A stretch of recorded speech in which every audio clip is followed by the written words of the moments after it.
Neil Paterson here with the Sky News Daily. Do hope that this finds you well. In the past few days, we have seen the greatest loss of life in the Channel this year. 6 children and a pregnant woman were among the 12 who died on Tuesday after their boat sank off the French coast. 30 had already perished trying to get to the UK in 2024. And that's the highest total that we have seen in 3 years. The event had been in the diary before the fatalities, but today the Home Secretary Yvette Cooper is hosting a summit aimed at smashing the criminal gangs that send the boats across the Channel. Just a little later, I'll be speaking to Danny Shaw, who actually advised Labour on its strategy. But we begin with Rob Lawrie, a former soldier turned aid worker who presented the podcast series To Catch a Scorpion about his hunt for one of the world's most prolific people smugglers.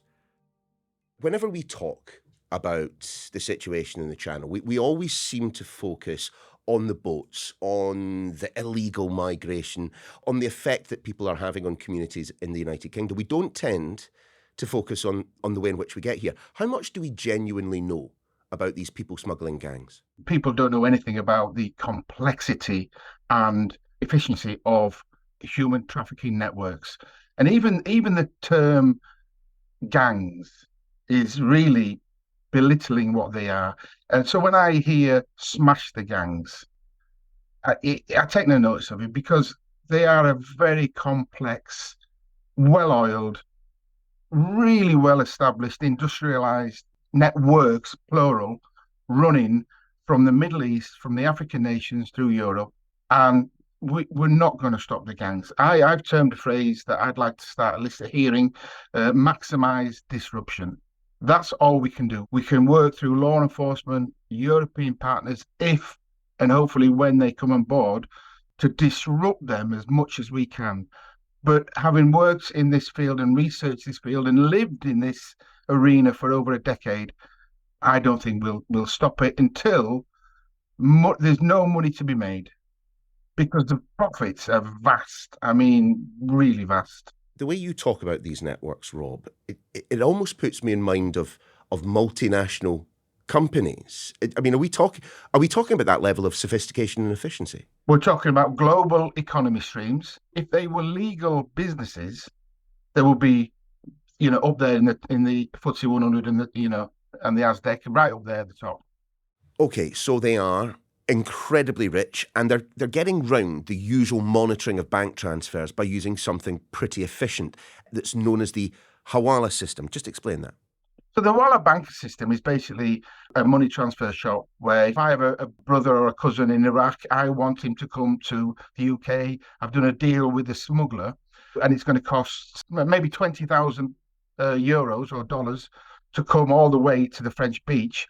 I will then be given a particular money shop. It could be in London, could be in Glasgow, could be anywhere that's trusted within these networks. I will go into that money shop. I will hand over my £20,000. That money shop will hold that money in escrow. It won't release the money until the client, i.e. the migrant or the smuggler, is at the location where they said he will get him to.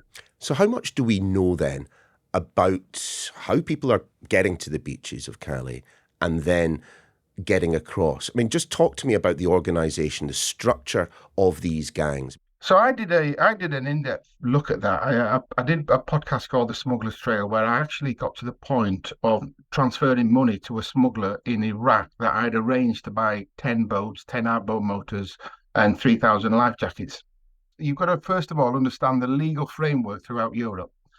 So what I find is that smuggling networks, human trafficking networks, have established legal tax-paying businesses in Germany. So that means that if I go out to Turkey, I can fill a van with, say, 10 boxes, each box containing an inflatable dinghy. I can buy 10 outboard motors, usually re-stamped. What I mean by that is they buy the cheapest, maybe 10 or 15 horsepower outboard motor. They relabel it as a 60 horsepower motor, because that's an important thing they do for sales techniques further on down the line to get refugees and migrants into their boat. Then I can set off in my van from Turkey, over the border into mainland Europe and up into Germany. All the while, I've got the paperwork that is perfectly legal in my van. And from what you're saying then, those people who wish to come here, it doesn't sound like it's that difficult for them to find someone working in this, let's call it what it is, industry. It's not a hard task for them to source the first point of contact, I'm asking, to get themselves started on this process of getting to Calais and getting across. I was in Iraq last month. I was in Soleimani, and I went to an underground cellar that was very dark. It was so hot in there. It was rammed out, and it was full of men and me. And I mean, I looked so out of place. What they were actually doing was an auction to sell migrants who wanted to travel to smugglers at the source. And the way they were selling them is if they had a visa to Turkey, I do understand that Turkey have just dropped their visa requirements, but then you needed a visa to get to Turkey. So if your client, your migrant, your refugee, whatever you want to call them, had a visa, that migrant would cost them less to buy. If they didn't, it would cost them more to buy. So they actually, when you go to the source, in this particular case in Iraq, it's open season. They're actually trading to buy migrants to transport across Europe. I'm almost speechless. Well, a podcast host should never be speechless, but I'm almost speechless just at the notion of there being a literal marketplace in human flesh. Just tell me more about just standing in that room. As someone who has followed this story for, as you say yourself, for a decade, you've been involved in this world for a decade. What was going through your head? It was quite surreal, really, because first of all, you got to remember that the economy in Iraq is smashed. So no one takes. There's no credit cards, there's no Mastercards, there's no debit cards, there's no banking. So literally, people carry around, and when I say boxes, I don't mean wallets. I mean they carry around boxes of money, of notes, of banknotes.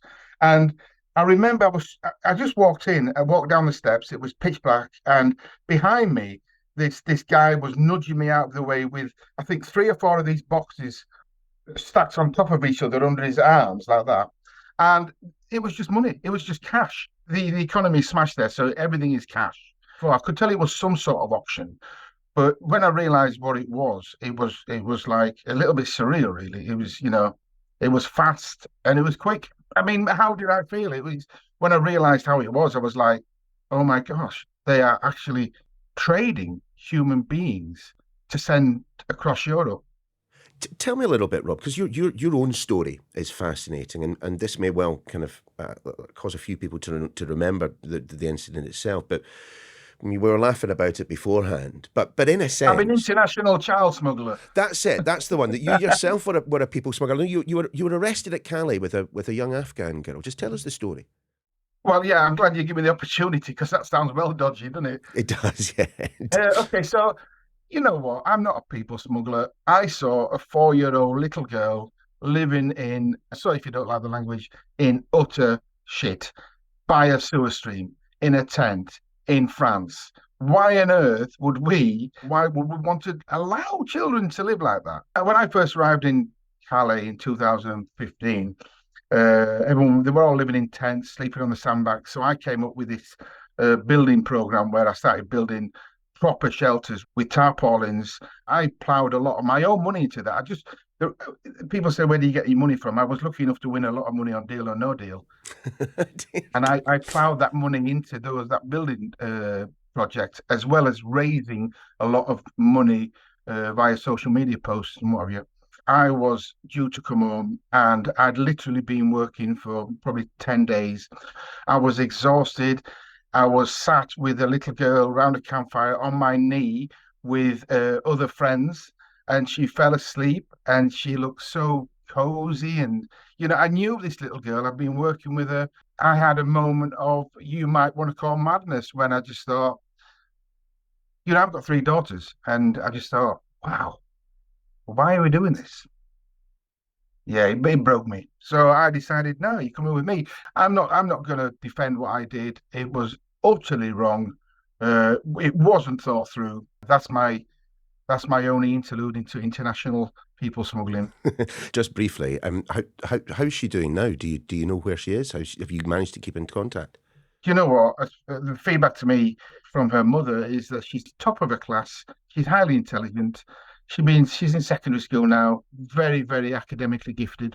The Home Secretary Yvette Cooper is bringing together all the agencies, interested parties to try and thrash out what to do about these people smuggling gangs. There does seem to be, though, when it comes to people smuggling, a bit of a whack-a-mole situation, that when one aspect is dealt with, another one crops up.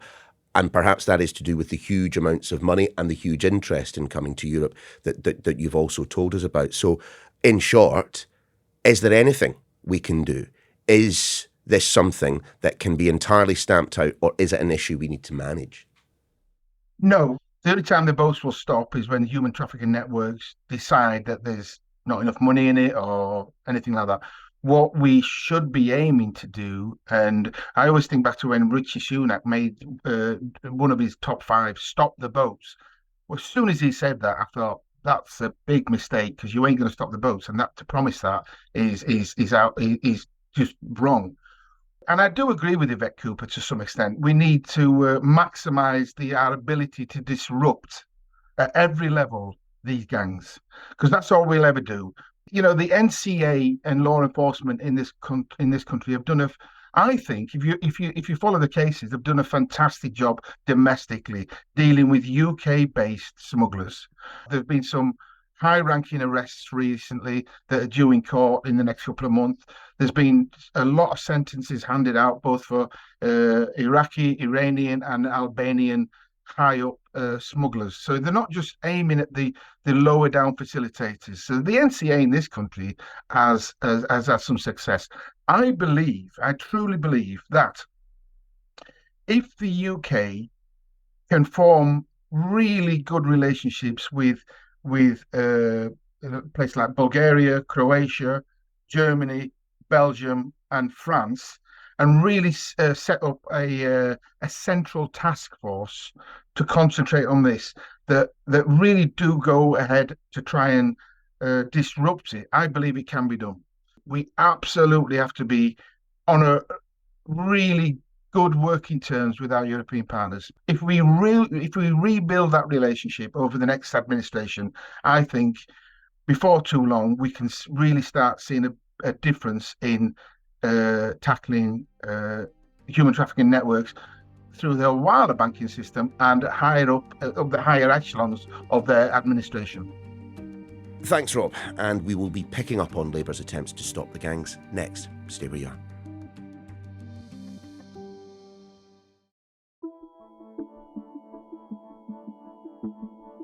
Welcome back. The Home Secretary is today hosting a summit with ministers and members of law enforcement aimed at smashing the gangs transporting people illegally across the Channel. Yvette Cooper recognises the huge public interest in stopping the traffic. Almost 22,000 have made it across this year alone. But it is also, of course, about the deaths, of which there have been 12 just this week. Danny Shaw is a Home Affairs commentator and immigration expert who advised Yvette Cooper in the run-up to the general election. Danny, good to see you. Does Labour truly have a strategy to deal with what's going on in the Channel? Yes, Labour absolutely has a plan. And it had a plan before the election. It's got a plan now that it's in government. One of the key planks of the plan, which you've heard, is smashing the gangs. And what that means is putting more investigators, more prosecutors, more analysts into work to combat the gangs. And that's not just a question of more people, but it's also a question of working with countries overseas to persuade them to carry out investigations jointly with the UK that will lead to catching people. Because one of the difficulties of this is that countries overseas operate in completely different ways to the way that we operate in the UK. They have sort of different priorities. And they also have different pieces of legislation about what might constitute a crime in terms of, assembling the parts for a boat.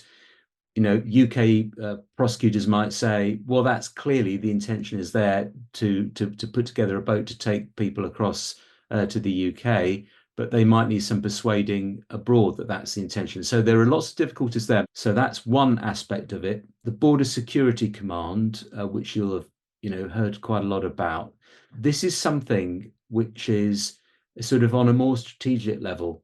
It's about pulling together all the various agencies that protect the UK borders, whether that's Border Force, whether that's immigration enforcement, whether that's Ports Police, whether that's the Coast Guard Agency, whether that's some of the private operators that are involved, getting them all together to work in one direction to secure Britain's borders. And that's not just about the boats, it's also about the weaknesses at other ports in the UK and also private airfields, which are a real weakness as well, where contraband and drugs are smuggled in. You and I, Danny, have worked around Westminster long enough to understand the power, indeed sometimes the necessity of a political slogan.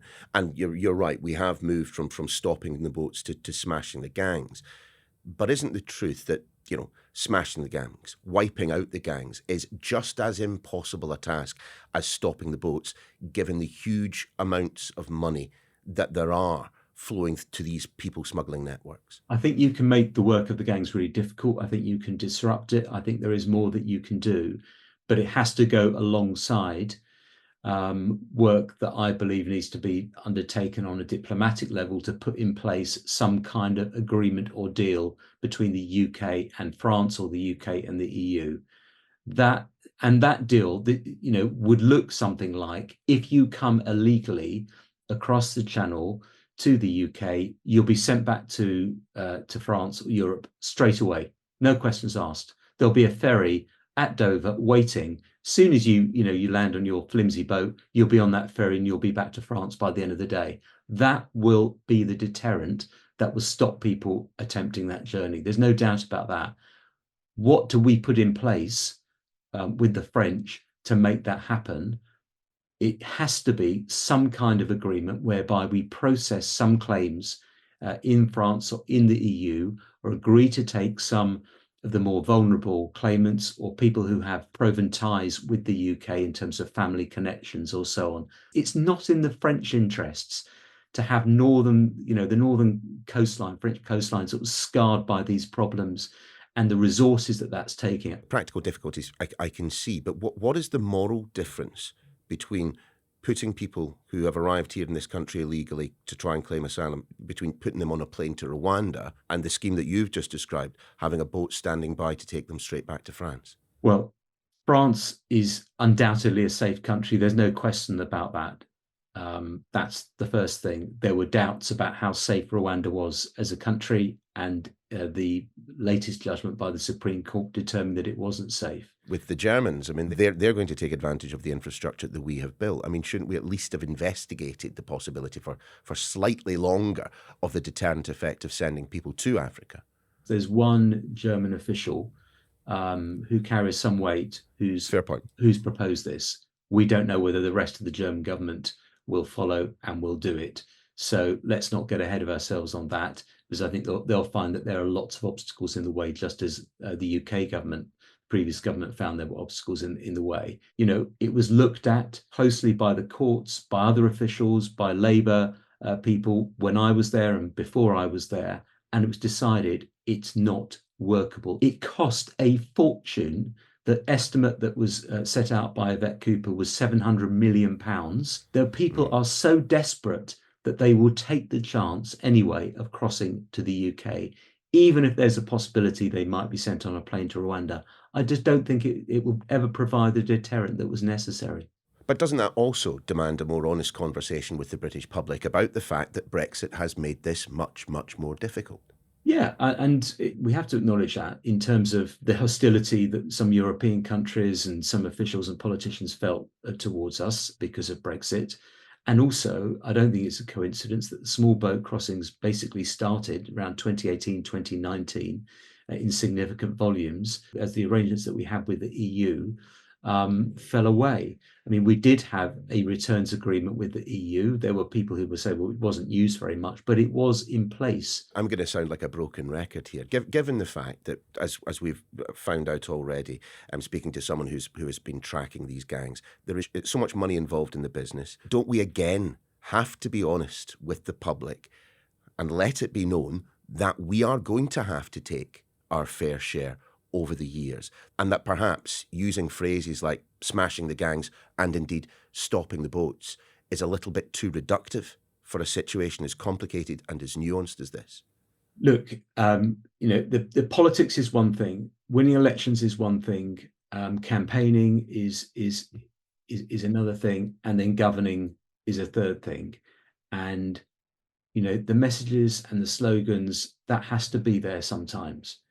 But beneath that, there is serious policy. I would like there to be a more honest conversation about overall numbers in terms of immigration. But in terms of trying to stop illegal routes and dangerous routes, we can't just tolerate that. We have to keep trying, have to look for ways to sort of stop those illegal routes, and it may be that we have to say, look, we have to take our fair share of asylum seekers and refugees. And if some sort of deal is done whereby some of those cases are processed overseas so that people don't make that route, that dangerous route, then that may have to be the deal. Danny, thank you. And that is your lot for this week. Hope you have a very lovely weekend. We'll see you again Monday.